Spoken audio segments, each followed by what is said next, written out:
Babe, di ba gusto ka ni ate? Mahal ka niya. Buntis si ate.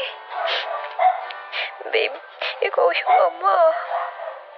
It's okay. At nagpaakit ka naman, di ba?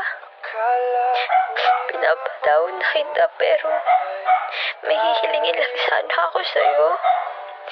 Di ba, alam mo na hindi kami nakaranas ng kompletong pamilya? Babe, sana maging mabuti kang ama para sa magiging anak niyo. Okay lang ako, babe. Mahal ka ni ate. Mahal din kita, pero I'm sorry. Tin, anong ginagawa mo dito? Ikaw, anong ginagawa mo dito? Sinamahan ko magpa-ultrasound yung ate mo. Ikaw?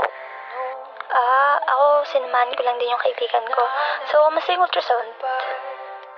Okay naman. Nakadalawa pa. What do you mean?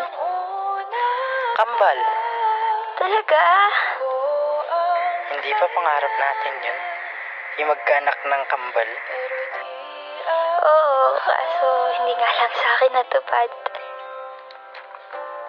Ang sweet ng ate mo, no? Siguro, dun ka nagmana.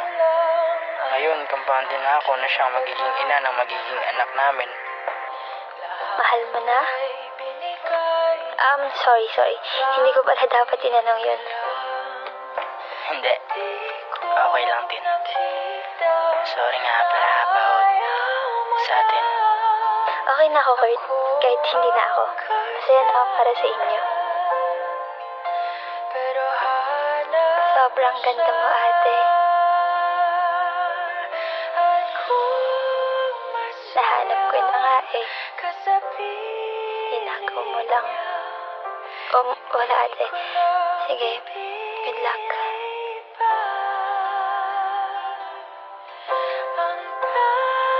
Congratulations to the both of you. Masaya ako para sa inyo. Kurt, ingatan mo sana yung ate ko, ha? Mahal ko yan. Siya yung nagsilbing nanay tatay ko ng mga panahong kailangan ko ng pagmamahal.